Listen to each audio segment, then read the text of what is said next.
நகை வாங்க போகலாமா? ஜூன் 17 என் பொண்ணு பிறந்தா 2024. அவள் பேரில் வந்து 1000 ருபீஸ் போட்டு ஒரு சிட்டு வந்து அம்மா வீட்டிலேயே போட்டிருந்தேன். ஏன்னா அக்கா டெலிவரி வந்து அம்மா வீட்டில் தான் பார்த்துருந்தோம். அப்போ வந்து நான் சும்மா பாப்பாவுக்கு ட்ரெஸ் எடுக்கலான்னு போனேன் அவள் பிறந்த அன்னைக்கு. சரி அவளுக்கு ஒரு சிட் போட்டு விட்டுடலாம், அதில் ஏதாவது ஜுவல் வாங்கி கொடுக்கலாம் அப்படின்னு சொல்லிட்டு நான் அப்படி போட்டு விட்டது தான். அப்போ வந்து என்னால் அவ்வளோதான் அஃபோர்ட் பண்ண முடிஞ்சுது. ஸோ வந்து 1000 ருபீஸ் போட்டு ஒரு சிட் போட்டு வச்சுருந்தேன். அது வந்து கம்ப்ளீட் ஆகியே 1 மந்த் ஆகிடுச்சு. ஸோ தம்பிக்கு லீவ் விட்டதும் போகலான்னு பிளானில் இருந்தேன். அண்ட் அம்மாவும் நானும் மட்டும்தான் போனோம். ஏன்னா நாள் போயிட்டு அடுத்த நாள் ரிட்டன் அந்த பிளானில் தான் போனோம்.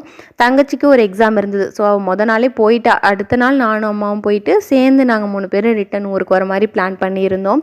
ஸ்ட்ரெயிட்டாக கடைக்கு போய் நகையெல்லாம் எடுத்து முடிச்சுட்டு சாப்பிட்டு வரும்போதே வந்து 4 மணிக்கிட்ட ஆயிடுச்சு. ஸோ சாப்பிட்டுட்டு வீட்டுக்கு வந்துட்டோம்.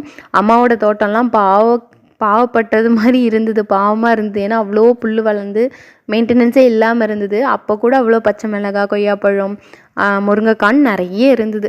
ஏன்னா அம்மா இங்கே வீடு ஷிஃப்ட் ஆகிட்டாங்க இல்லையா, அதனால் அங்கே வீடு வந்து மெயின்டெனே இல்லாமல் கிடக்கு. என்ன பண்ணுறது, ஒரு 1 இயர் ஆகும் அவங்க ரிட்டர்ன் ஆகிறதுக்கு. ஸோ அது வரைக்கும் அது அப்படி தான் இருக்கும். ஆஸ் யூஸ்வல் எப்போதும் போல் அம்மாவோட சாரீ ஏதாவது தூக்கலான்னு பார்த்தேன். எங்கள் அம்மாவே சொன்னாங்க, இதையெல்லாம் எடுத்துகிட்டு போய் மேக்ஸி மாதிரியாக தைச்சு போடு, இப்போலாம் அந்த மாதிரி தானே போடுறாங்க, சாரீலாம் வேஸ்ட் ஆகுது, எடுத்துகிட்டு போங்க அப்படின்னே சொல்லிட்டு இருந்தாங்க. சரி நான் அதில் ஒரு சாரியை தூக்கிட்டு வந்திருக்கேன்.